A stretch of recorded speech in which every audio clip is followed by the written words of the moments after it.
Lep pozdrav, dragi gledalci, drage gledalke, poslušalci in poslušalke.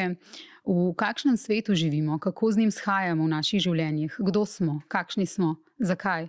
Od zmage Trumpa do poslušnosti avtoritetam, od umiranja v Gazi do umetne inteligence, od industrije life coachov do družbenih sistemov, v katerih bodo živeli naši otroci in vse vmes. O tem bomo danes govorili. Hana Havlina, socialna in kulturna psihologinja, je z mano. Pozdravljeni in dobrodošli. Zdravo in hvala za vabilo. Ena podcast s Suzano Lovec. Slovenski mediji vas redno sprašujemo že kar nekaj let za komentarje na različne teme. Nekaj sem jih tudi omenila. Zelo sem vesela, da bova danes lahko celovito, bolj celostno obdelali v tem dolgem pogovoru veliko tem. Za začetek pa, vi ste bili raziskovalka v Veliki Britaniji, nato več let v Švici, kjer ste tik pred koncem doktorata iz kulturne psihologije. Pa če lahko mogoče najprej opišete to razliko, da si bodo gledalci in gledalke znali predstavljati, kako se socialna in kulturna psihologija razlikuje od te klasične psihologije. Ja, pri socialni in kulturni psihologiji včasih se tudi reče kar sociokulturna psihologija. Je v bistvu zelo drugačen pogled na odnos med posameznikom in družbo. Medtem ko pri bolj standardni psihologiji je v bistvu posameznik neka glavna enota analize in fokus, in je družba nekaj, kar na posameznika vpliva od zunaj, in se to preučuje kot neke spremenljivke, recimo socialno-ekonomski status, raven izobrazbe, rasna, etnična, verska pripadnost in tako naprej, ki potem kot neke zunanje spremenljivke vplivajo na posameznike. Medtem ko v bistvu sociokulturna psihologija vidi posameznike in njihovo družbeno in kulturno okolje kot neločljive. In v bistvu jo zanima, na kakšen način v bistvu družba oblikuje posameznike in posamezniki oblikujejo družbo. In je v bistvu ves čas v ospredju ta prepletenost, ta soodvisnost med nami in drugimi. In tudi v bistvu že samo razvojno-psihološko vidi posameznike, da v bistvu se šele zares učlovečimo skozi stik s drugimi ljudmi. Recimo že Vygotsky je v prvi polovici prejšnjega stoletja izvedel serijo ključnih študij o tem, kako recimo otroci postanejo v bistvu neko kulturno simbolno bitje skozi stike z drugimi, z starši, da v bistvu da se sploh naučimo mišljenja in potem, da smo sploh sposobni mišljenja in abstraktnega mišljenja zaradi drugih in kulture. Recimo že sam jezik, skozi katerega razmišljamo, je nekaj, kar v bistvu izhaja iz našega kulturnega okolja. In to recimo tudi se vidi včasih so bile zelo senzacionalistične te neki recimo primeri volčjih otrok, ki so odraščali izven družbe in v bistvu se nikdar ne naučijo govora, abstraktnega razmišljanja, nekih višjih socialnih funkcij, zaradi tega, ker v bistvu že samo to smo sposobni razmišljati ali pa tudi recimo kritično razmišljati in to je nekaj, kar se v bistvu moramo naučiti družbeno in zato je že naše mišljenje v bistvu nekaj socialnega in kulturnega in tudi vse neke kompleksnejše naloge, neki višje naše sposobnosti so v bistvu kot neka notranja socialnost, ponotranjamo družbo. Družba je nekaj, kar v bistvu ni nekaj samo zunanjega, ampak nekaj, kar ponotranjimo, da sploh lahko se gibljemo v družbi, da sploh lahko razumemo družbo in drugega. In v bistvu že sam proces mišljenja je dostikrat pogovor sam s sabo in je nekaj v bistvu že socialnega in ideološkega v tem, da v bistvu premetavamo različne ponotranjene perspektive. Hkrati pa tudi psihologija, to, kar ta dognanja, recimo te klasične psihologije, so tudi vplivale na to, kako sami sebe dojemamo. Ja, seveda. In to je v bistvu zelo zanimivo gledati skozi to neko historično perspektivo. Na kakšen način v bistvu tudi recimo pri dosti znanstvenih disciplinah je v bistvu objekt preučevanja neodvisen od teorij ali pa od znanosti. Recimo, pri medicini se, celični procesi ne bodo drugače vedli, če v bistvu vzpostavimo neko novo teorijo o tem, kako delujejo. Medtem ko pri psihologiji pa v bistvu je psihologija v konstantnem v bistvu odnosu z tem, kako ljudje razumemo sami sebe. In v bistvu nam tudi psihologija daje neke orodje, kako sami sebe razumeti. Recimo, ne vem, pred Freudom in Jungom, recimo, biti ekstrovert ali pa introvert ni bila neka kategorija ali pa ni bil način, kako so ljudje razmišljali o sebi ali pa so se opredeljevali. Zdaj pa pogosto slišimo, ne morem na žur, ker sem preveč introvertiran, ali pa recimo zdaj tudi je zanimivo, sploh recimo pri mladih, da se zelo pogosto sami sebe razumejo skozi neke v bistvu psihiatrične diagnoze, recimo avtizem, motnje pozornosti in tako dalje. In da recimo, ne vem, ja, dostikrat v bistvu govorijo o sebi skozi neko diagnozo, recimo, ali pa neko oznako, recimo, ne vem, ne morem planirati zaradi mojega ADHD-ja ali pa, ne vem, ali pa v bistvu tudi druge označujemo in diskreditiramo, recimo, on je pa tak narcis, zaradi tega ga ni treba jemati resno in podobno. Je vaša pot v tujino bila torej v bistvu pogojena tudi z željo po tej bolj kritični psihologiji, tej socialni, kulturni psihologiji? Ja, v bistvu sociokulturna psihologija sploh ni nekaj, kar je v bistvu zastopano v slovenskem prostoru. In tako, dodiplomski študij sem opravila na Filozofski fakulteti na oddelku za psihologijo in je bil zelo kvaliteten in zelo tako obširen študij in res je tako dobro pokrival vsa možna področja psihologije in tudi vedno v tujini, na Norveškem, v Angliji, v Švici mi je dobro služil. Ampak že takrat me je zelo zanimalo raziskovalno delo in v času dodiplomskega študija me je zelo zaznamovalo, da sem imela priložnost sodelovati v laboratoriju za kognitivno nevroznanost pod vodstvom profesorja Repovša in tam tako malo v bistvu se sprobati kot raziskovalka in nasploh ta študij možganov me je navduševal, da lahko skozi v bistvu prizmo nevroznanosti in razumevanja možganov pojasnjujemo cel kup naših vedenj in tudi kompleksnejših procesov, recimo. Popularna je zdaj vse bolj recimo socialna nevroznanost, ki tudi skozi delovanje možganov poskuša pojasnjevati rasizem, medskupinske konflikte in tako dalje. Tako da potem sem imela to idejo, ker vedno me je pa zelo zanimala tudi družba, socialna psihologija, da v bistvu da super presečišče tega bo socialna nevroznanost. In sem v bistvu šla med absolventom na prakso v Anglijo, v laboratorij za socialno nevroznanost.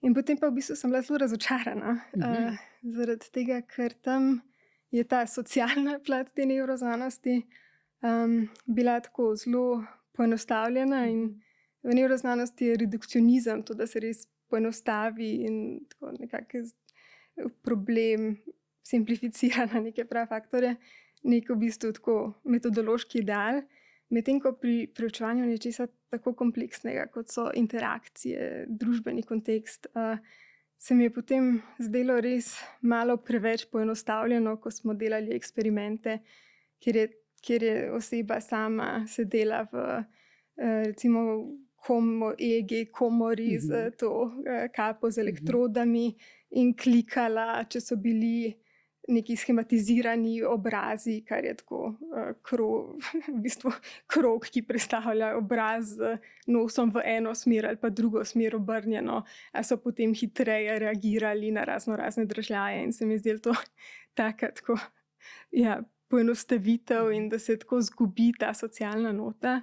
Pa še v bistvu vzdušje v teh nevroznanstvenih laboratorijih je bilo tako zelo tekmovalno, zelo je bilo samo kdo kje objavlja, kdo dobiva kakšno financiranje. In sem pa v bistvu v tem času, ko sem v Londonu bila v tem laboratoriju, začela hoditi na seminarje na The London School of Economics and Political Science, kjer sem potem se vpisala na magisterij, na oddelku za socialno psihologijo. In tam je bilo pač čisto drugačno vzdušje, kjer se je debatiralo o aktualnih temah in probalo s psihološkimi teorijami v bistvu razlagati neke kompleksnejše družbene in kulturne pojave in v bistvu pa me je pa to čisto navdušilo. In sem res vesela, da sem imela to priložnost probati oboje, ker če ne se mi zdi, da bi postala nevroznanstvenik. In je zadovoljna? Ne vem, v tem hipu bi Manj. si predstavljala, da manj zadovoljna, saj pač zame.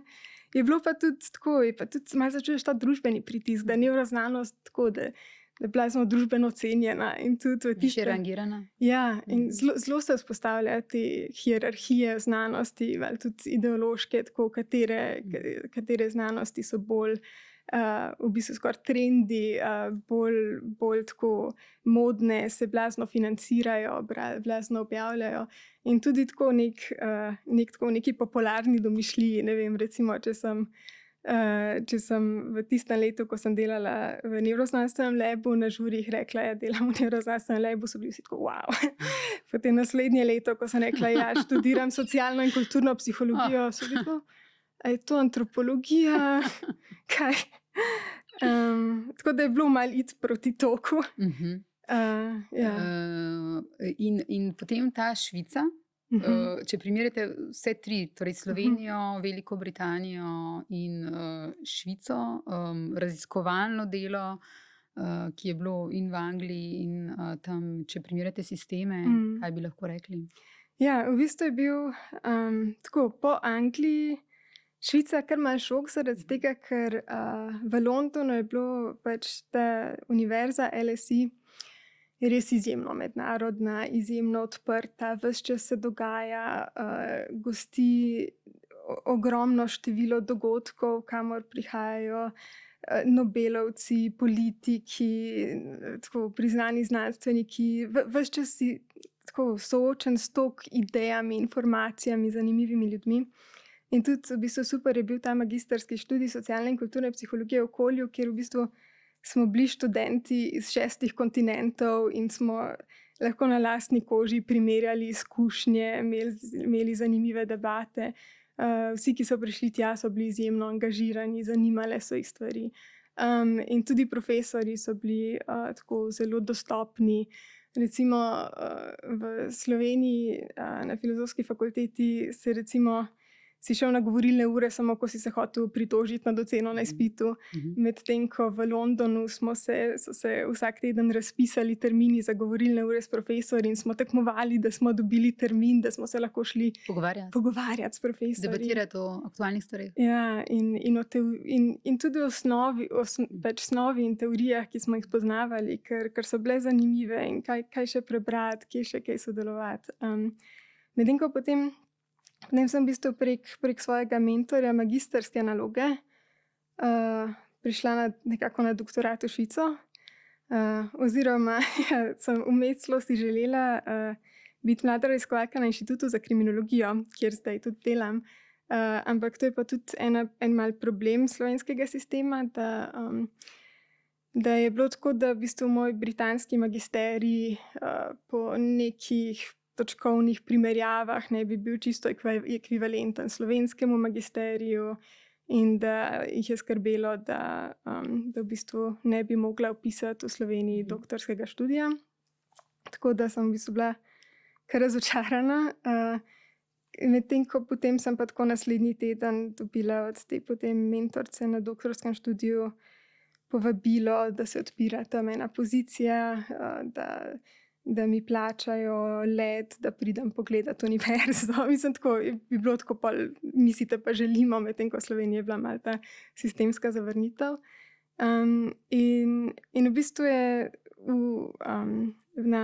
v Londonu sem se s svojim mentorjem za magistersko zelo sva imela dobro dinamiko. Bil mi je izjemno zanimiv in res je tako znal izvleči iz mene tako največ, kar sem tako bila sposobna. In potem zaradi tega, ker je zelo v bistvu v tesnem sodelovanju s to potem mentorico v Švici, se je nekako tako, da sem potem končala pri njej v Švici. Je bil pa v Švici dosti manjši inštitut in manjša univerza v mestu Neuchâtel, ki je tako manjše švicarsko mesto, nekako tako, ne vem, nekaj čez 30,000 prebivalcev. In tako po Londonu, metropoli, kjer vse živahno, mednarodno, je bil v bistvu tako kar malja šok priti v neko manjše mesto, ki tudi tako malo bolj zaprto. Zelo si tam čutil, da si tujec, da si migrant v vsakodnevnih stikih. Tudi, takoj sem mogla začeti predavati v francoščini, ki je nisem govorila. in to je bilo kar strašljivo predavati v tujem jeziku in se zbujati ob 5 zjutraj, da se na pamet naučim predavanja in uporabnih fraz, odgovarjati na študentska vprašanja. Po drugi strani sem pa imela dosti svobode, recimo tudi oblikovati svoje magistrske predmete v angleščini, kjer potem sem recimo predavala psihologijo družbenih sprememb in so bili študentje zelo angažirani in sami analizirali aktualne problematike in gibanja skozi neke v bistvu psihološke teorije. Tako da, ja, v bistvu Švica je bila tako in zanimiva, ker je bila tudi znanstveno pač izjemno tako rigorozna in na visokem nivoju. In tudi čeprav je bil majhen inštitut, je bil blazno mednarodno povezan, tako da so bila tudi ves čas gostovanja, konference in tako dalje. Je bil pa definitivno malo bolj ta občutek tujosti, pa tudi malo osamljenosti živeti sam v neki državi, ki ga prej v bistvu nikdar nisem na tak način začutila. Skratka, ta migrantska izkušnja imate. Ja, in v bistvu v Švici, v Angliji se nikdar nisem tako počutila kot migrant, zaradi tega, ker vsi smo bili izpovsod. In sam London je tako mednarodno mesto. In hkrati sem se dostikrat, ker sem dobila eno poceni sobo v centru, kjer potem je bilo več turistov kot lokalcev in sem se jaz počutila bolj lokalec kot ljudje okrog mene. Medtem ko v Švici pa tudi se zelo čuti to, da si Balkanec. In sem v bistvu spoznala, da v bistvu zelo drugače tudi sistemsko obravnavajo recimo različne države znotraj Evropske unije, da recimo sem imela tudi, tako se soočala z vsemi in sistemskimi in medosebnimi oblikami diskriminacije in tudi recimo, ne vem, pri pridobivanju rezidentskih dovoljenj imela probleme zaradi tega, ker sem iz Evropske unije, ampak ne iz pravih držav Evropske unije. In po 5 letih življenja tam, če bi bila iz recimo Avstrije ali pa tudi Italije, Skandinavije, karkoli, bi dobila v bistvu doživljenjsko rezidentno dovoljenje in tudi možnost vključevanja v neke politične procese.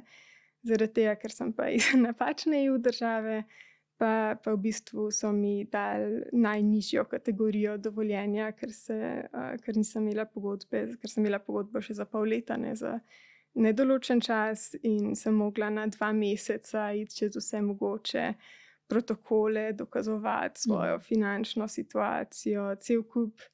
Na migrantskih uradih tam niso govorili angleško, ves čas si obravnavan, kot da nekaj delaš narobe, kot da poskušaš v nečemu goljufati. In hkrati je v bistvu bilo še vedno tako malo dvojno, ker še vedno pa čutiš nek privilegij, čeprav se tam prerekaš z njimi, ker informacije na uradnih spletnih straneh govorijo ti tam, da ne veljajo in se ne moreš priti do nobenih jasnih odgovorov, kako podaljšati dovoljenje. Hkrati pa recimo zraven mene bil pri okencu en moški iz Etiopije, ki je zato, da je šel za božične praznike obiskati družino, mogel prinesti cel paket dokumentov, da ga spustijo za 2 tedna v Etiopijo. In je še vedno tak občutek privilegija relativno z njim. Hkrati pa tudi te nemoči, ko te pustijo čakati po 1 uro v prazni sivi sobi in ti vzamejo dokumente in ne veš, kaj se dogaja. Skratka, napačna država, ampak so še bolj napačne države, ne? Tako, ja. Kot ste omenili, vi ste zdaj raziskovalka na Inštitutu za kriminologijo pri Pravni fakulteti v Ljubljani. Ste tudi asistentka za socialno psihologijo na Filozofski fakulteti, kjer ste tudi diplomski študij delali. Doktorirali pa boste, kot sva rekli, v Švici. In v doktoratu se ukvarjate z domišljijo in družbenimi procesi. K temu se potem kasneje še vrnem, ampak zdaj za začetek mogoče, kako je to dvoje povezano. Naša domišljija in družbeni procesi. Sliši se zelo zanimivo in zelo aktualno. Ja, v bistvu tako pri temu, kako zastaviti temo doktorata, me je zelo v bistvu vodilo to, da živimo v tej neki polikrizi, na nekem presečišču vseh možnih kriz. Seveda okoljske krize, krize kapitalizma, naraščajočih neenakosti, migrantskih kriz, vojnih kriz in tako dalje. Tako da govorimo zelo o tej pač polikrizi, v tem, da v bistvu se vse te krize, mislim, da je kriza kar nekoč je bila tako neka izjemna situacija, ki prekine normalnost, zdaj je to že postala nova normalnost in vse te razne krize se med seboj povezujejo, ojačujejo in prihodnost pogosto izgleda zelo črnogledo. Medtem ko po drugi strani dosti teoretikov govori o tem, da v bistvu ker se zavedamo, da tako ne gre naprej, da je trenutni sistem nekompatibilen z iskanjem nekih dolgoročnih rešitev, hkrati pa ne moremo priti do tega, da bi se kaj bistveno spremenilo. In dosti teoretikov v bistvu ta problem vidi kot neko problem ali pa krizo domišljije, da smo si nezmožni zamišljati nek drugačen sistem, neko boljšo družbeno organizacijo, neke boljše prihodnosti. In recimo zelo znan je postal ta citat, ki se ga včasih pripisuje Marku Fisherju, včasih Frederiku Jamesonu, včasih tudi Slavoju Žižku, da si je lažje predstavljati konec sveta kot konec kapitalizma. In mene je zelo zanimalo, kaj torej se dogaja s to domišljijo, ker v bistvu to je zelo na neki teoretski ravni, ki se mi zdi zelo zanimiva in zelo relevantna, ampak zelo malo je pa v bistvu samih raziskav, kako domišljija dejansko deluje, kaj si ljudje dejansko predstavljajo, kako delujejo mehanizmi predstavljanja prihodnosti in zakaj se zdi, da smo tako slabi v tem. In v bistvu ta vprašanja so me potem vodila v oblikovanje v bistvu doktorskega programa. In prvo sem imela to idejo v bistvu raziskati, kako si ljudje predstavljajo neke kolektivne družbene prihodnosti, in potem tudi gledati skozi čas, kako v bistvu se to spreminja, sooblikuje z dejanskimi družbenimi spremembami. A se domišljija tega, kaj prihaja, zelo razlikuje od tega, kaj se dejansko zgodi, kako na podlagi aktualnih dogodkov ljudje spremenijo svoje predstave in tako naprej. In tudi zaradi tega, ker seveda ljudje delujemo na podlagi v bistvu idej o prihodnosti in prihodnost v bistvu v veliki meri usmerja naše vedenje. In seveda zato tudi, ne vem, to vpliva na vedenje v sedanjosti, na politične odločitve, na to, se vključujemo v kakšne, ne vem, v kakršnekoli oblike aktivizma, okoljevarstva, karkoli. Potem pa je v bistvu me svet prehitel in se je zgodila pandemija. In to je v bistvu zelo razbilo moj raziskovalni načrt, ki je zahteval v prvi fazi, da se 4 ljudje skupaj pogovarjajo za mizo. In potem, ko sem izvedla prvi pilot, se je zgodila pandemija, se ni moglo v živo v bistvu več tako raziskovati. In hkrati je bila v bistvu ta pandemska kriza tudi blazno zanimiva za sociokulturnega psihologa. Tako da v bistvu potem sem naprej nadaljevala s tem razmišljanjem o družbenih spremembah skozi prizo domišljije in sem pa v bistvu tudi opazovala, na kakšen način in ko se zgodi taka kriza in prelom s tem, kar nam je poznano, na kakšen način in se vzpostavi, se v bistvu zakrpa ta nek simbolno in imaginarno polje poznanega in normalnega, kako se vzpostavi ta nova normalnost.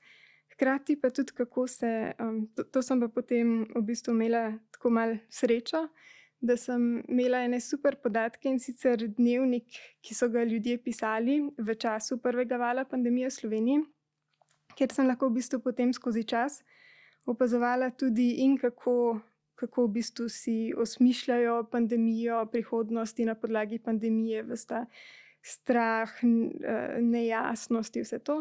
Hkrati pa tudi v bistvu, kako se rodi družbeno gibanje. Mhm. Zaradi tega, ker družbena gibanja se večinoma v bistvu preučujejo za nazaj, oziroma ko se že zgodi, ko so ljudje že na cesti, ko je že nek sprožilec, ko se že v bistvu vidi, da je družbeno gibanje že udejanjeno. Medtem ko v bistvu pri teh dnevnikih, ki so se na nek način zaključevali z začetkom v bistvu kolesarskih protestov, sem pa lahko opazovala v bistvu tudi, kako se družbena gibanja ravno skozi malo to domišljijo tega, kakšna družba je, kakšna bi mogla biti, kakšna ne sme biti in tako dalje.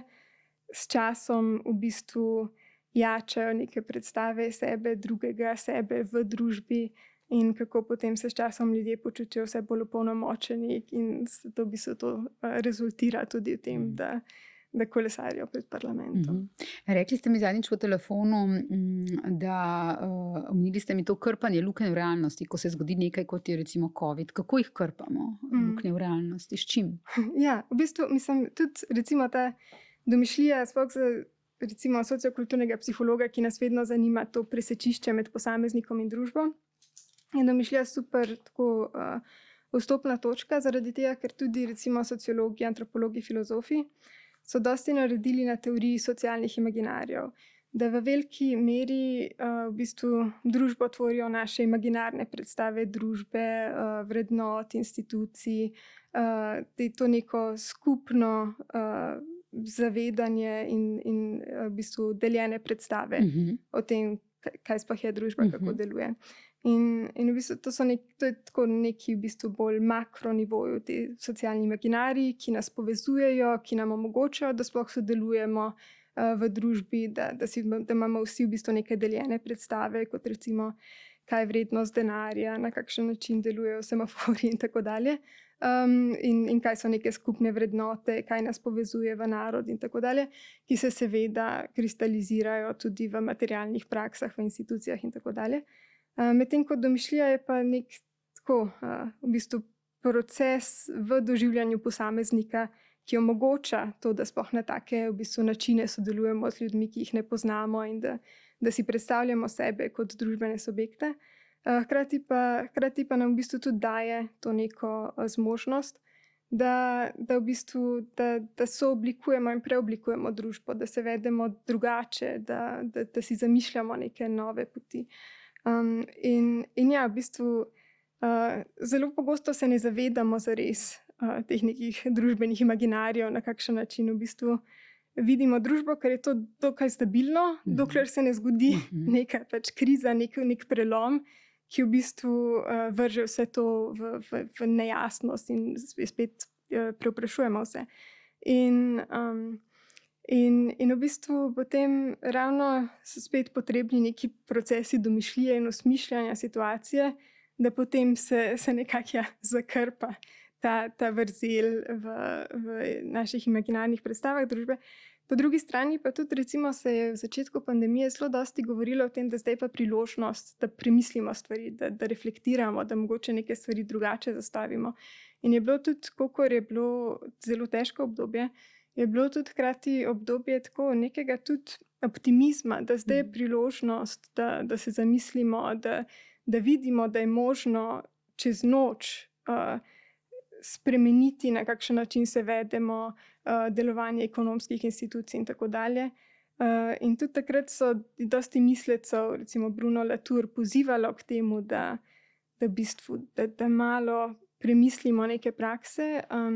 In se je tudi dosti več govorilo, recimo takrat smo tudi izvedli eno malo raziskavo v Sloveniji in Švici o tem, kaj bi ljudje v bistvu radi ohranili od tega, kakršna je bila situacija pred pandemijo in kaj bi radi spremenili.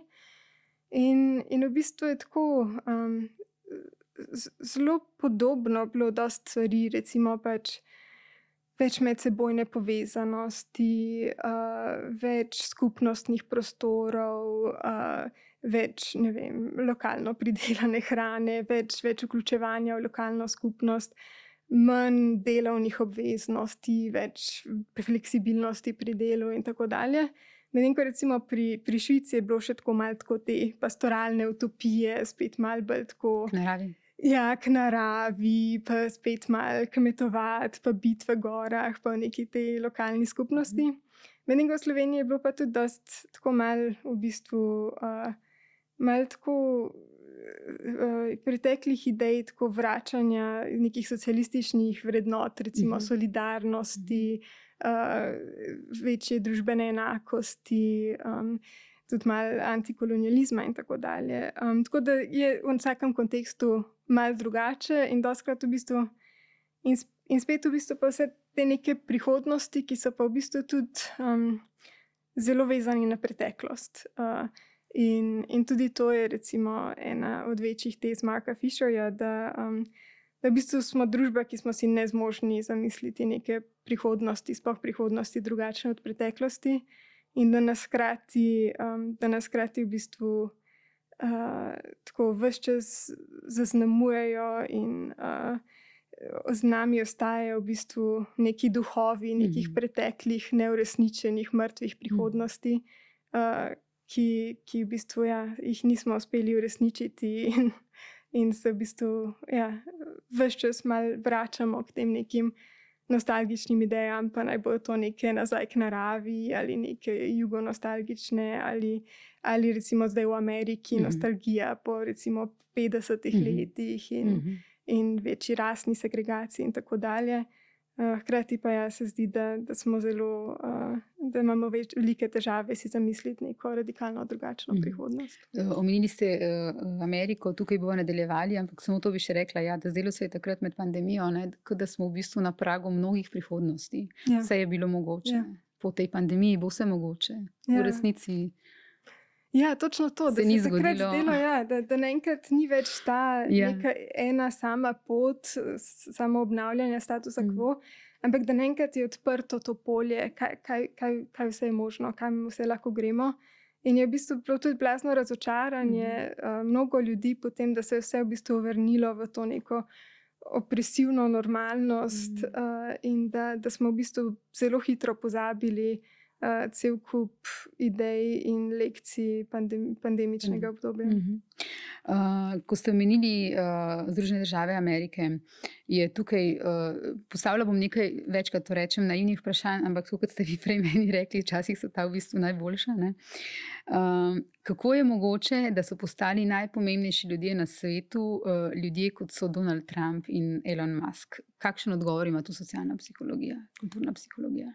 Ja, ravno recimo to, ko govoriva o tej skoraj nevzdržni normalnosti, so v bistvu liki, kot so Trump in Musk, obljubljajo neko drugačnost, nek radikalen prelom s trenutnim statusom quo. In ljudem, ki so nezadovoljni s tem, kakšno je stanje, ki se počutijo, da jim demokrati lažejo, ko govorijo, da gospodarstvu gre super, da je vse v redu, da ne vem, delovni trg dela nima problemov, da je dovolj služb za vse in tako dalje. In je to totalno v nasprotju z njihovimi vsakdanjimi izkušnjami in se jim zdi, kakršnakoli sprememba je boljše v bistvu kot ohranjanje.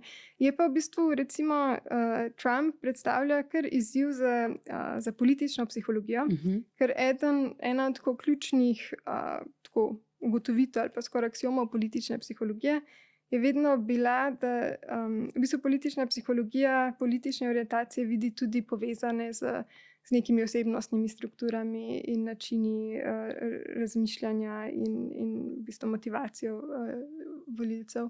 In vedno je veljalo, da pač konzervativci že po samem imenu, da v bistvu da ne marajo preveč sprememb, da imajo radi tradicijo, da se bojijo preveč novosti, da imajo radi zelo znane stvari, nič preveč tujega. In da so v bistvu bolj recimo liberalci tisti, ki si želijo sprememb, novosti, stika z ljudmi, ki so drugačni od njih, z novimi idejami, ki jih nove ideje ali pa drugačne ideje ne ogrožajo, ampak mogoče navdušujejo.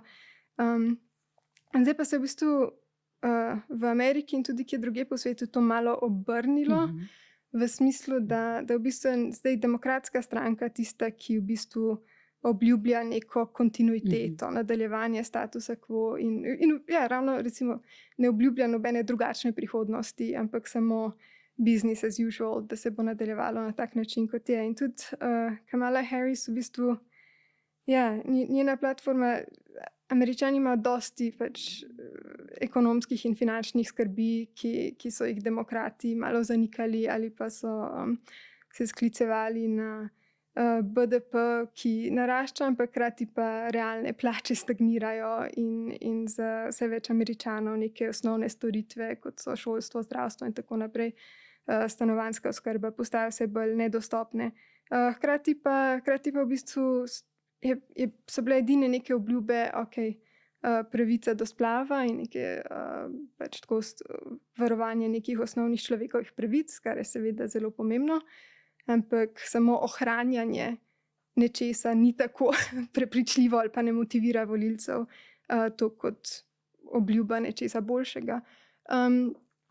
In pa recimo ohranjanje demokracije, kar pa spet je v bistvu zelo vprašljivo, sploh glede na to se že dolgo zdi, da ameriški politiki ne upoštevajo želj ljudstva in da je ta demokracija zelo lažna. In sploh recimo zdaj še situacijo genocida v Gazi, kjer v bistvu večina Američanov podpira premirje in ne dodatnega oboroževanja Izraela, se zdi, da je ta demokracija, tudi obljuba demokracije, tudi zelo vprašljiva.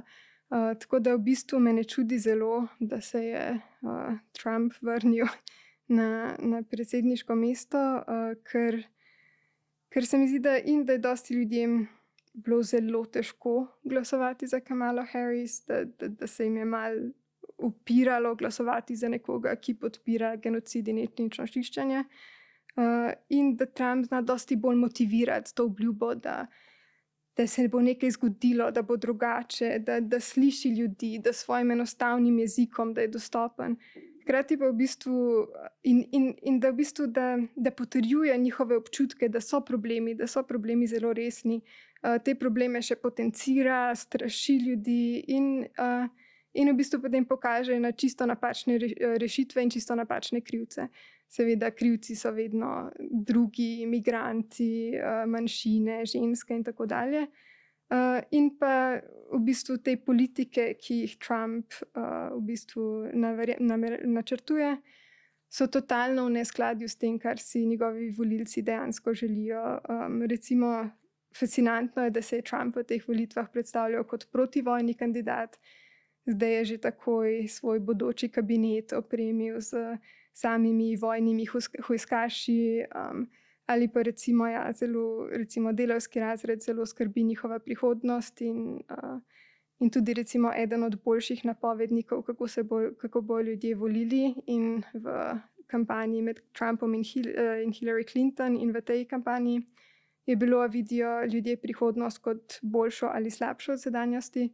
In Trumpovi volilci v bistvu vidijo kot slabšo in kot bolj črnogledo in si zato želijo teh sprememb. Hkrati pa, ja, ravno zdaj Trump bo še bolj še nižal davke milijarderjem, ki so že takoj v parih dneh po Trumpovi izvolitvi pridobili še par milijard bogastva. Trgom gre super, medtem ko povprečnemu Američanu ali pa recimo sploh delavskemu razredu se slabo piše. Mi smo mogoče tako razmišljam, oddaleč lahko malo vzvišeni na to, ne vem, infantilnostjo, bom rekla, recimo, kaj dela Trump, kaj dela Musk, o čem govorita, kaj dela Musk s tem Dodgem, kaj naredi s Twitterjem. Ampak to so stvari, v bistvu, ki vplivajo na ves svet. To dejansko ima, in kar se bo dogajalo v Ameriki, poleg tega torej, obljubljajo izgon milijonov in milijonov priseljencev, izgon, kot ga verjetno še nismo videli. Kaj v bistvu vse lahko predrugači ta politika v družbi? Na kaj se lahko vpliva? Recimo prvo sploh, če se še malo lotiva recimo Elona Muska in Twitterja oziroma Xa. Dolgo časa se je bilo tudi zabavno naslajati, kako slaba investicija se je zdelo, da je kupil to platformo, ampak preko družbenih omrežij se oblikujejo ravno to naše predstave o družbi, o tem, kaj je res, kaj je socialna resničnost, kakšno je stanje, a se v Gazi dogaja genocid, ali je Izrael žrtev, a so migranti problem, ali so kriminalci ali ne in tako dalje. Tako da v bistvu zdaj se je izkazalo, da je bil nakup Twitterja za Trumpa v bistvu odlična strateška poteza, ker je s tem v bistvu nadzoroval eno glavnih platform, skozi katero se oblikuje javno mnenje, in gotovo je to tudi pripomoglo k angažiranju Trumpovih volilcev. Meni zadnje, recimo, jaz Elona Muska ne sledim, pa mi zadnje tedne prikazuje praktično vsako njegovo, vse, kar objavi. Ja. In veliko, ogromno objav o Donaldu Trumpu in tako naprej. V bistvu je to praktično vse, kar mi vrže na lajno. Je to. Ja, in nadzorovati te algoritme pomeni nadzorovati javno mnenje. In tudi recimo, če so bili neki starejši modeli propagande, malo bolj recimo okorni v tem smislu, da so morali z enakimi sporočili nagovarjati vse ljudi, so v bistvu zdaj lahko družbena omrežja in algoritmi blazno sofisticirani v tem, da vsakega potencialnega volilca nagovarjajo ravno sporočili, ki so njim pomembna. Recimo, da nekoga, ki se počuti, ne vem, da je ogroženo njegovo delovno mesto, ga straši za migrantsko problematiko, da nekoga, ki ne vem, težko dobi punco, nagovarja v neke misoginistične sfere, ki ponujajo rešitve in obljubljajo kontrolo nad ženskami in tako dalje. In ne vem, da tudi neke, ne vem, mogoče čist, ne vem, strpne, centristične posameznike v bistvu se preko profiliranja tega, kaj so njihove v bistvu največje skrbi ali pa kaj je njim najbolj pomembno, v bistvu usmerja z točno določenimi izbranimi sporočili. Tako da ja, te algoritmi in načini, kako prek njih v bistvu se ustvarja družbena resničnost, in tukaj je spet povezava med tem, kaj si predstavljamo in kaj potem, kako se dejansko vedemo, ker se v bistvu skozi te predstave družbe potem tudi realizirajo v recimo izidu volitev. Ampak recimo z vidika sociokulturne psihologije, kaj se trenutno dogaja v Ameriki? To, kar gledate zdaj, kar gledamo v živo, je to zanimiv fenomen za... Ja. In v bistvu, če se malo še vrnem na vaše prejšnje vprašanje, kako to vpliva tudi nas v Sloveniji in kako enostavno je po eni strani se počutiti malo superioren ali pa posmehljiv. Recimo že pri prvemu Trumpovemu predsedovanju od leta 2016 sem tudi jaz prvo v bistvu probala biti malo optimistična, pa malo tudi upati to, kar je dosti v bistvu komentatorjev govorilo, da se bo končno malo mobilizirala ta neka ameriška levica, da se bojo malo predramili, da bojo postavili neke malo bolj zahteve, da se bojo družbena gibanja malo bolj aktivirala. In se v recimo nekih potezah so se, kot recimo Black Lives Matter ali pa Me Too. Medtem ko po drugi strani mi je bilo srhljivo videti, koliko en mandat, recimo predsedovanja nekega avtoritarca, kot je Trump, vpliva na politiko v Evropi in na to, kaj v bistvu se sploh smatra kot nek tako, ne vem, družbeno dovoljen diskurs. Kako je postalo v bistvu normalno uporabljati vse možne zmerljivke, vse možne grozne izraze, sovražni govor. Na kakšen način so se evropski tako skrajno desničarski politiki počutili opolnomočene, kako je v bistvu, dosti Evrope v bistvu veselo sledilo zgledu Amerike, kar seveda ni nekaj novega. Ameriški kulturni imperializem je že dolgo zelo močen, ampak in hkrati recimo zdaj v enem članku, ki so ga ravno pripravili s sodelavko na Inštitutu za kriminologijo Kristino Čufar, malo analizirava procese iliberalizacije in iliberalnih demokracij. In je ravno srhljivo to, kako v bistvu trdovratni so te procesi in kako je težko potem tudi, ko gre nekdo kot recimo Trump, ko se konča njegov mandat, ko gre iz vlade, ali pa recimo sploh v času pandemije se je tudi zelo dosti pisalo o iliberalizmu v Sloveniji in so vsi demokratski indikatorji v bistvu stanja demokracije v Sloveniji kazali blazen upad. In je v bistvu srhljivo, kako vsak tak mandat v bistvu pusti dolgoročne posledice na večjih nivojih. En nivo je pač čisto institucionalen, zaradi tega, ker se v bistvu ruši neke pač osnovne institucije, recimo pri nas neke socialne storitve, javno zdravstvo in tako naprej. Seveda kadrovanje, da se namešča pač politično všečne osebe na ključne funkcije in pa tudi na kakšne manj vidne funkcije, upravne, kulturne in tako dalje. Ampak predvsem je pa tudi ta nek blazen kulturen premik, da se v bistvu sploh skozi recimo intervencije v kulturno sfero in napade na kulturo in v bistvu vzpostavljanje nekega novega načina govora, diskurza in poskusi preoblikovanja nacionalnih imaginarjev, nacionalne identitete v nekaj bolj tradicionalnega, konzervativnega. Recimo v Ameriki je to zelo povezano z mogoče nekim povojnim obdobjem absolutne ameriške predvlade nad svetom in absolutne rasne segregacije. Medtem ko v Sloveniji je recimo zelo jasno viden ta nek poskus neke nove, preoblikovanja mitologizacije Slovenije skozi recimo, ne vem, poveličevanje vojne za neodvisnost, karantanje Noriškega kraljestva, neko novo obliko. Itak je vsak nacionalizem in vsak nacionalni imaginarij do neke mere fikcija in je v bistvu tako res nek poskus spremembe tega, kako si sploh predstavljamo narod in narodne vrednote. Še ena velika stvar, ki se pred našimi očmi dogaja te dni, te tedne, te mesece, ves čas, torej dogajanje v Gazi. In tukaj spet eno od teh naivnih vprašanj, ki sem ga že večkrat zastavila, kako je mogoče, torej da, ne vem, po holokaustu, po Ruandi, po Srebrenici gledamo praktično v live streamu mi Gazo. Kako je mogoče, da se dogaja, da otroci tam umirajo, da odrasli umirajo, mi pa imamo v svet business as usual.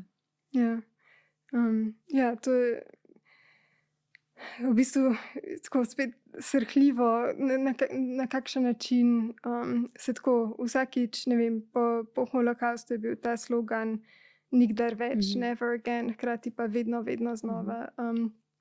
In v psihologiji pri genocidih se vedno govori o enem v bistvu tako klasičnem psihološkem procesu, ki sploh omogoča tako brutalno nasilje ena drugega. Dehumanizacija. Proces dehumanizacije, ja. Zaradi tega, ker v bistvu ljudje smo izjemno empatična bitja, hkrati pa tudi fascinantno, na kakšen način lahko se včasih ta empatična sposobnost v bistvu izključi in čisto drugače. Po eni strani smo zelo sposobni humanizirati predmete in dehumanizirati ljudi.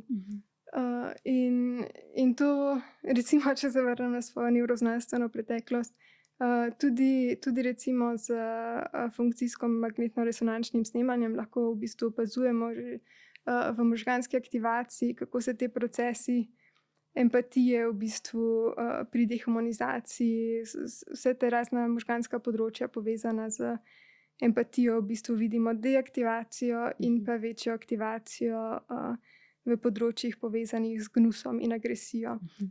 In da v bistvu ne vidimo ljudi več kot sočloveka vrednega empatije, ampak kot nekaj manj vrednega, ostudnega, sovražnega in nekaj, kar bi izničili. In v bistvu to je res tako, meni je fascinantno, recimo, kako po eni strani je empatija nekaj tako globoko zasidrana v naš spoznavni sistem in nekaj tako avtomatičnega. Recimo, na poti sem, ko sem prečkala Dunajsko cesto, je en gospod padel s kolesa in takoj še preden sploh se zavedaš, kaj se dogaja, se zdržneš, sam začutiš malo te bolečine.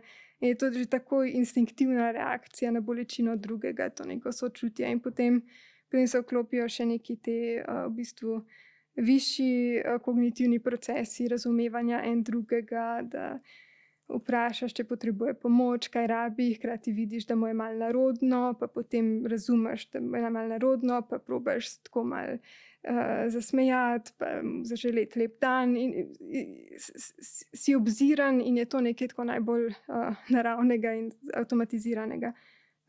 Medtem ko potem sploh, čim se v bistvu aktivira to, da en drugemu nismo, so ljudje, ampak da je neka drugost, neka drugačnost in sploh neka konfliktna relacija, pa smo v bistvu blazno zmožni zatreti te svoje tako avtomatične, empatične procese in se zdi, da je dosti ljudi možnih neizmerne krutosti, hkrati pa je tudi to nek proces. Recimo en izraelski psiholog Daniel Bartal na Tel Avivski univerzi že dolgo preučuje v bistvu, kako izraelsko družbo v bistvu cel sistem, od izobraževalnega sistema do medijskega sistema, do poročanj medijev in vsakdanjih v bistvu način vsakdanjega govora o Palestincev, kako se v bistvu ta dehumanizacija ves čas utrjuje prek tega, kako učijo zgodovino v šolah, prek tega, na kakšen način, ne vem, mediji nikdar ne predstavljajo palestinskih žrtev, ampak jih vedno predstavljajo kot neke teroriste, kot grožnjo, kako tudi ta občutek konstantne ogroženosti, to, da se izraelska družba konstantno počuti, da so v stanju nevarnosti, se v bistvu s tem tudi tako lahko opazujemo čisto psihološko, kako se zapre neka možnost za biti občutljiv do drugega, za razumevanje drugega, da ljudje se oklepajo znanega, bližnjega, in da v bistvu smo tudi v situacijah, ko se počutimo ogroženi, manj sposobni nekega bolj racionalnega ali pa empatičnega razmišljanja. Tako da to je res že tako, ni to, da je to čez noč, da lahko postaneš nekdo, ki je sposoben z brzostrelko ustreliti otroka. To v bistvu je potrebno tako celo življenje indoktrinacije in tudi vojske po svetu, pa to recimo tudi vidimo sploh pri ameriški vojski pa tako naprej, je treba ljudi do neke mere skoraj strenirati v to, da so sposobni do te mere se blokirati neko človečnost. In potem smo pa to mi, ki to opazujemo. In tudi recimo dosti je primerjal s holokaustom in to distanco, bližino. To sem vas hotela ravno vprašati. Pri holokaustu se je takrat tudi razmahnilo potem to raziskovanje v naslednjih desetletjih v psihologiji, da bi ugotovili, kakšni smo, kako reagiramo, zakaj, kako je bilo to mogoče. Kako razčlovečimo. A lahko da socialna psihologija tudi odgovore na to, kaj narediti, ker to so bili vprašanja, zakaj se je to zgodilo, a lahko da tudi odgovore na to, kako se to ne bi več dogajalo. Ker recimo za banalno zla že vemo, Hannah Arendt, vemo, da so ljudje v teh vaseh v koncentracijskih taboriščih, a ne, potem kasnejših letih odgovarjali v teh dokumentarcih na vprašanja, kaj ste delali, smo hodili na polja, smo slišali te krike, bilo je nevzdržno, čez nekaj časa ni bilo več nevzdržno. Ne? Vse to vemo in tudi mi, a nismo mi zdaj ti ljudje. Ja. Ne? Torej, mi gremo v službo, nas šminkajo, nas za ta pogovor, predavamo na fakulteti, kuhamo otrokom, poslušamo prijatelje, gledamo HBO, Netflix. A smo mi zdaj ti ljudje, ki to gledamo? Ja, smo. Ja. In recimo kanadski mislec in intelektualec judovskega porekla, ki je tudi dosti družinskih članov izgubil v holokaustu, Gabor Mate, je recimo situacijo v Gazi primerjal s tem, kot da v bistvu imamo live streamano v živo prenos iz Auschwitza. In na nek način je situacija, mislim, tako to, do katere mere vemo, kaj se tam dogaja, še do neke mere imamo celo še več dostopa in vpogleda v te grozote, kot ga je imelo recimo večina ljudi v času holokausta, ker imamo točno Seveda, to živo live stream, prenos in vidimo vse te zakopane ljudi, streljanje na starke v tako imenovanih varnih conah in tako dalje. In je v bistvu in je to zelo težko v bistvu na kakšen način čist čustveno modelirati, zaradi tega, ker po eni strani je tako, če se res potopiš v to, kaj vse se dogaja, če res, ne vem, jaz sem imela obdobja, ko sem res zelo spremljala vsak dan zvečer in je nevzdržno in ne moreš spati, ne moreš funkcionirati, je res tako, kaj je sploh pomembno v vsakdanjem življenju, ko se dogaja nekaj tako groznega.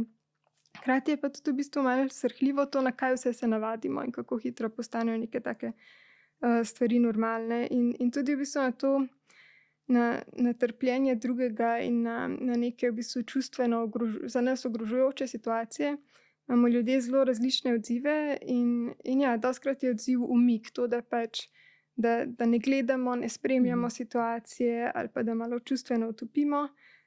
In tako tudi, ko smo konfrontirani z neko, z informacijami, ki jih nočemo videti, slišati in tako naprej, je v bistvu, pogost odziv v bistvu zelo kontraproduktiven, da se samo probamo omejiti, umakniti od tega, ne gledati. Široko zaprte oči sveta, kot je včeraj zapisala novinarka Radia Slovenija Nataša Štefe. Ja, zelo lepo. Medtem ko nekatere druge pa vseeno to malo mobilizira v akcijo, v to, da protestiramo, hodimo na mirovne shode, da pišemo, pozivamo vlado k ukrepom, k upoštevanju mednarodnega prava in tako dalje. Ampak tudi ta občutek nemoči v situaciji je nevzdržen. V Psihoteki na Radiu Študent ste letos razmišljali tudi o Migrovih eksperimentih poslušnosti avtoriteti in vi ste tam obrnili optiko, ne? V bistvu govorili ste o tem, da so tudi ljudje, ki so se potem uprli, ki so rekli ne. Zdaj, če mogoče malo razloživa najprej, zakaj gre. Ampak tukaj bi bilo moje vprašanje, kdo pa so ti ljudje, ki rečejo potem ne, kljub temu, da imajo avtoriteto. A bi morali več preučevati tega, kdo so ti ljudje, ki pa znajo postaviti mejo in reči ne bom. Absolutno se mi zdi, da bi bilo in treba preučevati, kaj je tisto, ki ljudem da to hrabrost, ne biti konformistični, se upreti, se postaviti za neko bolj moralno pravilno držo, tudi če se počutiš, da boš za to kaznovan. In tudi zdaj vidimo cel kup ljudi, ki v bistvu tvegajo svoje službe, svoje kariere, svojo varnost, družine in tako dalje, recimo po Evropi, zato da opozarjajo na zločine, ki se dogajajo pa ne samo v Gazi, pač seveda tudi na Zahodnem bregu, tudi v Libanonu in tako dalje. In recimo tako malo paradoksalno in žalostno je tudi, da dosti od teh ljudi v bistvu so spet judovski aktivisti, misleci, intelektualci in intelektualke, ki so spet v bistvu izpostavljeni in marginalizirani in iz strani pač neke večine in iz strani svoje lastne judovske skupnosti. In ja, hkrati pa je tudi treba malo razumeti, kaj določenim posameznikom omogoča ali pa jih vseeno pri njih, ne vem, prevlada ta neka etična drža.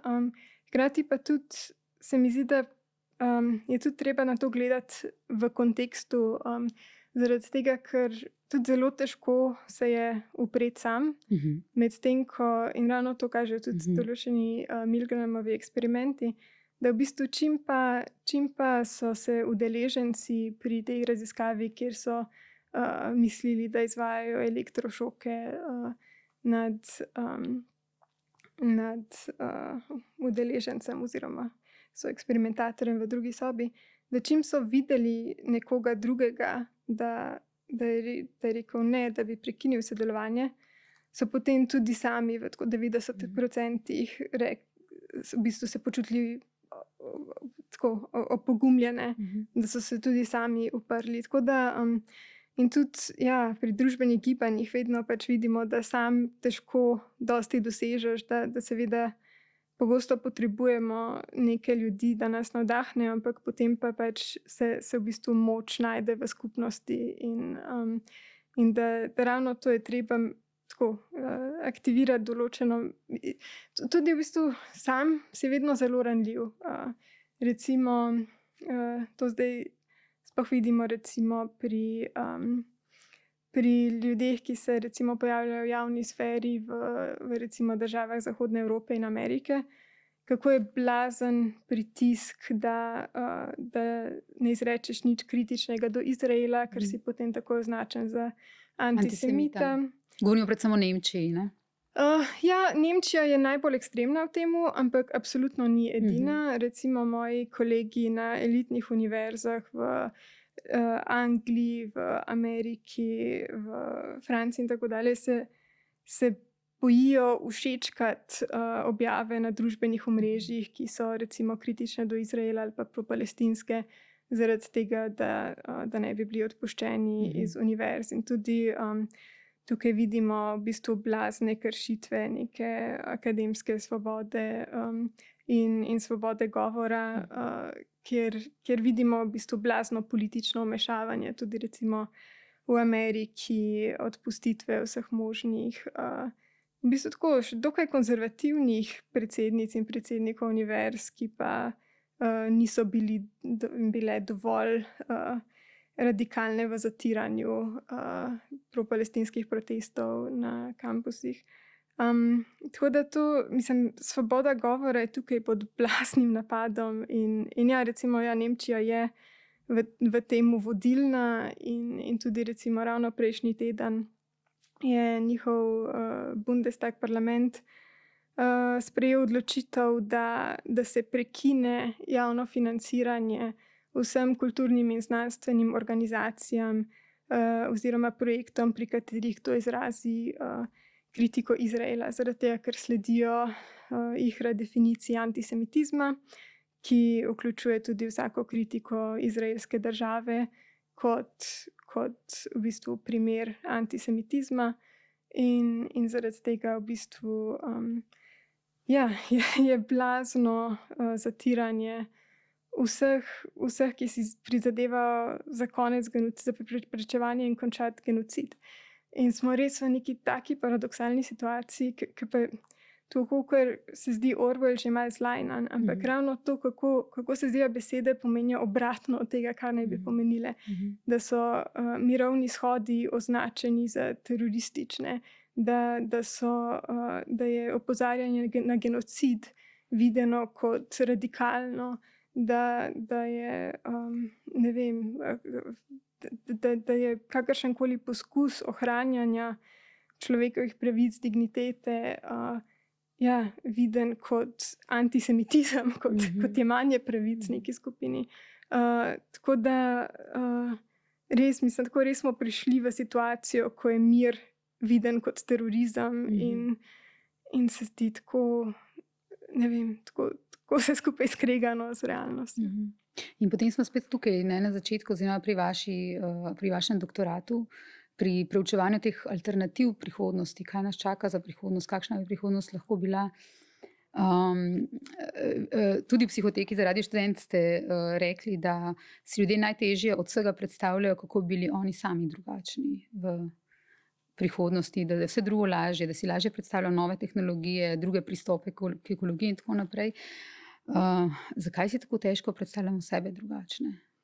Ja, v bistvu tako, res naša identiteta se zdi nekaj tako, v kar smo kar tako korenito zasidrani in v bistvu smo tudi tako pogosto slabo znamo napovedovati in kako se bomo počutili v kakšnih situacijah, kako bomo ravnali in pa predvsem, ja, na kakšen način se spreminjamo in kako bi lahko bili drugačni. Hkrati je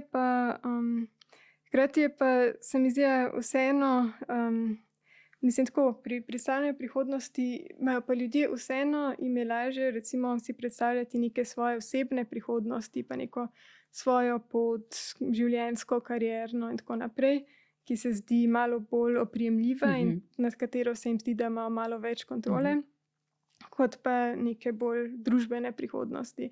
In pri temu v bistvu pri predstavljanju, ja, kakšen bo svet recimo čez 10, čez 50 let, je večina mladih, ki so jih imeli recimo z eno kolegico raziskovalko Alja Pehar za udeležence, si prihodnosti predstavljajo izjemno pesimistično, kot samo vse bo še hujše, okoljska kriza bo še hujša, več bo ekstremnih podnebnih dogodkov, več bo migrantske krize, večje neenakosti, ljudje bomo imeli vse manj moči, sploh manj moči za se upirati, umetna inteligenca bo nadomestila delavce in tako dalje. In zaradi tega tudi v bistvu, ja, in tudi recimo zdaj že pred tem snemanjem so se pogovarjali z maskerko in je govorila, kako njen sin srednješolec, v bistvu kako se v srednji šoli že pogovarjajo, kaj je sploh smiselno, kam gre ta svet, da zavidajo svojim staršem, da so živeli v nekem boljšem času, ker se počutijo, da njih čakajo same stiske in grozote, da ne vejo, če bo hoteli imeti otroke in tako dalje. In v bistvu potem ravno zaradi tega tako svojo osebno prihodnost dosti ljudi poskuša nekako ločiti od te grozne družbene prihodnosti in ali na tak način, da bom kot ta individualistični, malo ta klasičen neoliberalni poskrbel bom zase, pa da je meni čim bolj v redu, pa pač družba pa bo, kar bo. Ali pač tako se čim bolj oddaliti od družbe, se preseliti nekam čim bolj na svoje, biti čim bolj neodvisen od nekih političnih procesov in tako dalje. Medtem ko in vse, ali neka totalna apatija in nihilizem, kar seveda se mislim, ta občutek, da nimamo prihodnosti ali pa da je prihodnost strašna, povezuje tudi z vsemi možnimi duševnimi stiskami. In dostikrat v bistvu se še najbolj v bistvu v redu, ali pa se še najbolj tako v redu počutijo v odnosu do prihodnosti tisti, ki pa vse nekaj delajo, pa v nečemu delujejo, tudi če se zavedajo omejenosti svojega delovanja, ampak da vsaj nekje čutijo malo občutka moči in kontrole nad tem, kar se dogaja, da se združujemo z drugimi, da se pogovarjajo, da se organizirajo. In v bistvu tudi že Spinoza pred vsemi stoletji v bistvu povezoval ta občutek moči ali pa občutek, da lahko delujemo z veseljem, z radostjo, da v bistvu v temu potem se najde neko upanje in nek občutek, da mogoče še ne vemo, kako nasloviti vse probleme, kako iskati rešitve, ampak da že samo s tem delovanjem se približujemo temu, da v bistvu, da bi prišli do nekih rešitev. Rekli ste mi, vse prihodnosti, ki jih imamo, so zlepljene, ne? Hkrati pa smo ves čas na bregu apokalipse. To je ta občutek, ne? Ja. V predavanju na tednu možganov ste pred leti povedali, da je gorivo za poganjanje naše domišljije raznolikost izkušenj in da je prihodnost zgrajena iz naših preteklih izkušenj. Zdaj, kaj bi bilo idealno, kakšne bi te izkušnje bile, če hočemo boljšo prihodnost? Ja, to je spet v bistvu nazaj k Vigotskemu, že on je postavil tako kot prvo zakonitost domišljije, da bolj raznolike izkušnje, kot imamo, bolj jih lahko v bistvu kombiniramo in preoblikujemo v neke ideje, v neko domišljijo, idejo o tem, kar bi lahko bilo.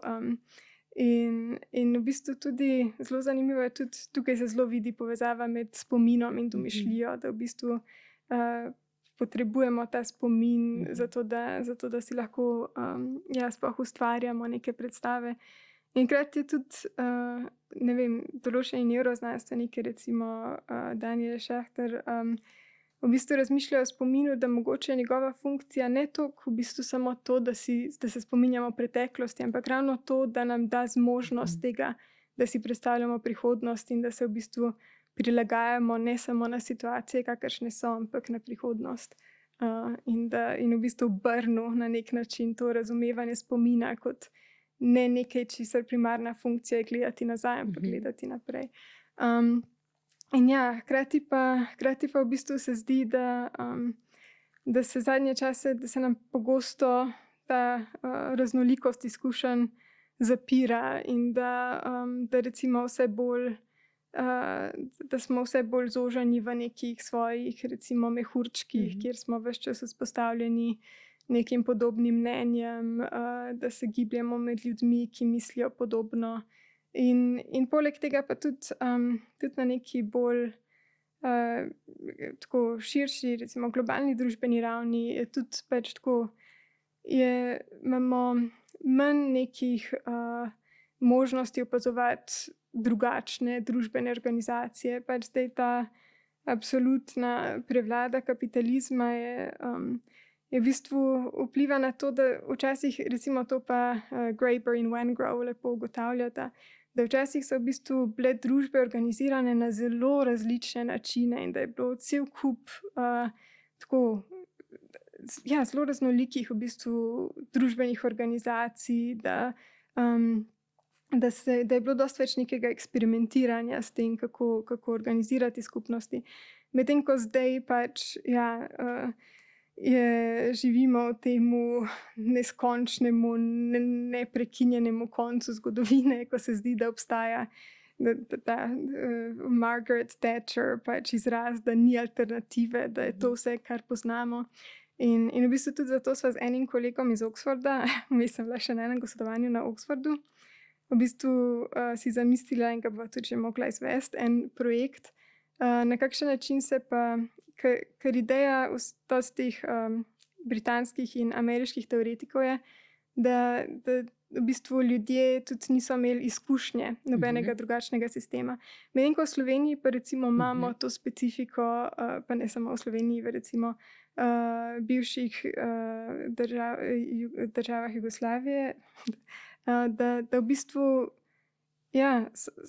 so ljudje izkusili recimo dva različna sistema in to ne pomeni, da so potem fiksirani na jugoslovanski socializem kot alternativo kapitalizmu, ampak da vsaj imajo izkušnjo življenja v dveh različnih sistemov in pogosto ravno to, da imamo neko bazo za primerjavo, nam omogoča, da potem zasedemo neko tretjo pozicijo, iz katere lahko razmišljamo in vrednotimo oboje in zato tudi nameravava na neki točki, ko bo čas, izvesti tudi eno študijo, v bistvu malo primerjave, na kakšen način si možne prihodnosti predstavljajo recimo ljudje v tem nekem ex-jugo kontekstu in v Angliji in če vidimo tukaj kakšne razlike. Za rubriko Poglobljeno ste pred leti tukaj na N1 že govorili o tej, med drugim tudi vi, o tej spirali ogorčenosti, v katero padamo. Nekaj od teh tem smo danes tudi tukaj odprle.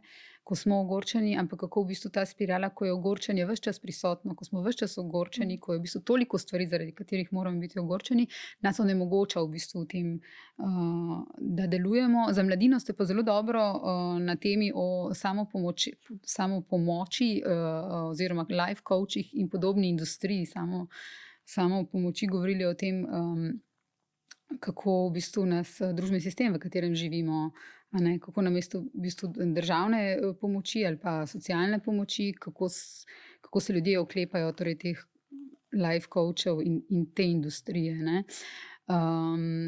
Se posameznik, mi, ki tukaj in zdaj živimo, v bistvu zaradi vseh teh sprememb spreminjamo. Ja, mislim, tako definitivno lahko recimo opažamo neko inflacijo ogorčenja, ker včasih je, mislim, tako zdi, da je bilo to res neko motivirajoče čustvo, na podlagi katerega je bilo tako skoraj nujno nekaj se odzvati, medtem ko zdaj sploh, ko lahko na družbenih omrežjih to izrazimo z nekim jeznim tweetom ali všečkanjem objav nekoga, s katerim se strinjamo, v bistvu se lahko vse to zelo hitro razvodeni. Po drugi strani se da pa to ogorčenje tudi zelo dobro tako politično vihteti in zlorabiti. In recimo, recimo v Ameriki vidimo vse te moralne panike in Trump zelo dobro v bistvu manipulira s temi čustvi jeze, strahu, ogorčenja pri svojih volilcih in jih hujska s tem, da so, ne vem, recimo priseljenci iz Latinske Amerike, zločinci, posiljevalci, paraziti, da naj Izrael hitreje get the job done, etnično čisti Palestince in tako dalje.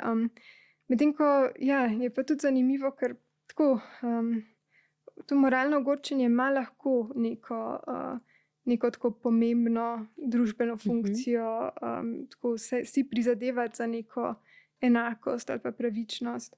In recimo neka gibanja, kot recimo Me Too, Jaz tudi ali pa Black Lives Matter in tako dalje, so dosegla nekaj uspeha s tem,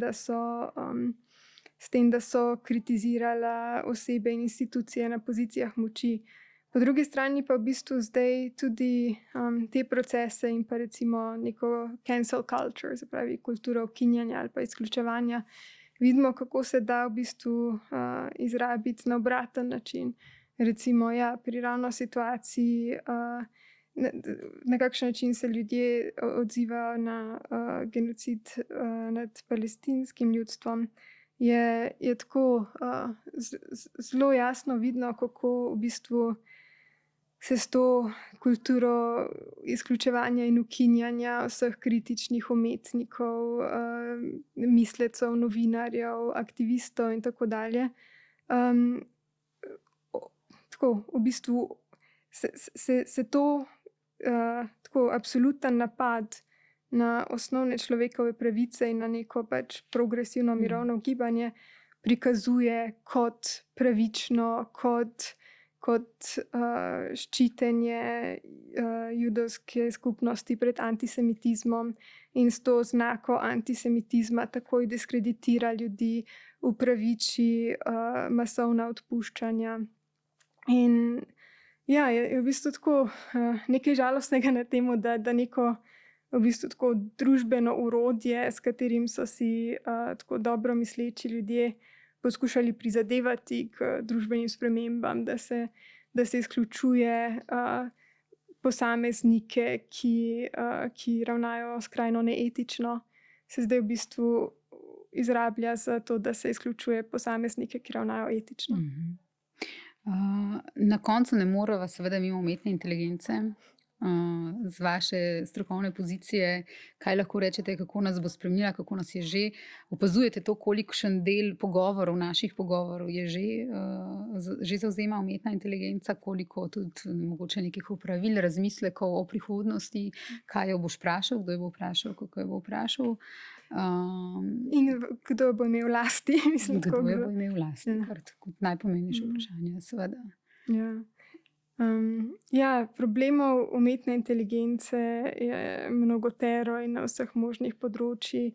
Od tega, da se vse bolj poskuša vključevati v vse možne procese odločanja, sodnega odločanja, zdravstvenega odločanja, odločanja zavarovalnic o tem, ali ti pripada finančno nadomestilo.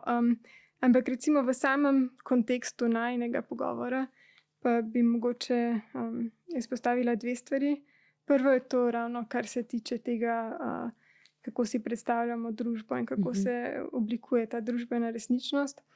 Tukaj že tako imamo zadnje čase zelo zaznamuje ta problem zaupanja v to, kaj je sploh res, v to totalno nezaupanje v dejstva, nezaupanja v znanost, v strokovnjake. In to neko obdobje postfaktičnosti, postresničnosti, kjer je v bistvu resnica manj pomembna od to, kaj si ljudje ali pa sploh tako neki politiki v bistvu želijo, da bi bilo res. In recimo na ameriški desničarji imajo radi slogan Facts don't care about your feelings, pač dejstvena briga za vaša čustva. Ampak zelo pogosto pa v bistvu opažamo nasprotno, da čustvom ni mar za dejstva. Da v bistvu smo zelo sposobni in motivirani za to, da bomo kot resnično sprejeli tisto, kar je skladno s našimi predstavami, s tem, kar živimo, s tem, kar si želimo, ja, in s tem, kar nam je tako bolj poznano. In tukaj ima v bistvu umetna inteligenca velik potencial, da še bolj v bistvu okruši in fragmentira to neko idejo konsenzualne resničnosti in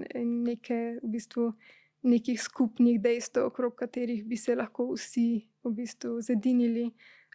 In da bo v bistvu, ja, totalno še razrušila to, kaj se je zgodilo, kaj se ni zgodilo, če se da uporabljati deepfakes, se pravi neke globoke ponaredke. In recimo v Trumpovi kampanji so že uporabljali recimo z umetno inteligenco generirane slike, da recimo Kamala Harris je kot nek komunistični vodja in tako dalje. In ja, lahko in še potencira vso polarizacijo, ekstremizacijo in pelje v neko totalno erozijo nekega zaupanja ali pa recimo konsenza v to, kaj se sploh dogaja, kaj je sploh res, kateri dogodki so se zgodili, kateri dogodki se niso zgodili. Drugo, kar pa me nekoga, ki ga zanima domišljija, zanima ali pa skrbi, je pa to, v kolikšni meri se v bistvu se pričakuje pa polaga upe v to, da bo umetna inteligenca v bistvu tako generirala fikcijo, zgodbe, umetnost. In ja, mogoče so bile recimo v prejšnjem stoletju neke tehnološke utopije, ravno to, da bojo stroji prevzeli tista dela, ki jih ne maramo delati, gospodinjska dela, težka industrijska dela, nevarna dela, medtem ko zdaj v bistvu so najbolj recimo na udaru umetniki, kulturniki, kreativa. Ja. In ravno tukaj pa se mi zdi, da mislim tako, če spet greva nazaj na to, kako sploh delujejo mehanizmi ustvarjalnosti in domišljije. Je res, da umetna inteligenca, da je posrkala vso človeško kulturo in da ima veliko, zelo bogat material, pač, ki so ga proizvedli ljudje, iz katerega lahko črpa. Hkrati pa v bistvu te modeli delujejo na najbolj statistično predvidljivost in s tem v bistvu ustvarjajo nekaj, kar je najbolj predvidljivo in konvencionalno. In poleg tega algoritemski model nikdar ne bo imel izkušnje in neke pozicije, iz katere govori in neke pristnosti, neke motivacije, neke nagovoriti. Tako da v bistvu mi je zelo žal, da se gre toliko v smeri tega, da bi se in če imamo že tako krizo domišljije, ker imamo problem si predstavljati nekaj novega, drugačnega, umetna inteligenca pač nam vrača nazaj samo tisto, kar je že znano in prežvečeno. In se mi zdi, da v bistvu, da je res treba ohranjati to mislim tako, da sploh, če imamo res krizo domišljije, da potem ni odgovor, da pač pustimo algoritmom, da prežvekujejo našo preteklost in nam jo vračajo. Ampak in v bistvu tudi recimo že Mark Fisher, ki sem ga parkrat omenila, je analiziral to, kako nimamo prihodnosti tudi skozi glasbo in popularno kulturo. In se mi zdi, zdaj recimo sploh še gledamo kak Hollywood, še bolj to vidimo, kako ni svežih idej, kako že človeški scenaristi pišejo vse bolj kot algoritmi in vse bolj po nekih konvencionalnih formulah. Tako če smo zdaj v času Leafa, potem dosti bolj priporočam tako kakšne te bolj avtorske perspektive iz različnih koncev sveta. Okay. Najlepša hvala za vse odgovore o prihodnosti, o naši domišljiji, o tem, ali so možne boljše prihodnosti. Hvala lepa, da ste prišli in bili moja gostja. Hvala vam za zanimiv pogovor. In hvala tudi vam, dragi gledalci, gledalke, poslušalci in poslušalke. To je bil še en podcast. Kmalu enem od naslednjih pa tudi o fake newsu, ki ste ga vi omenili. En podcast s Suzano Lovec.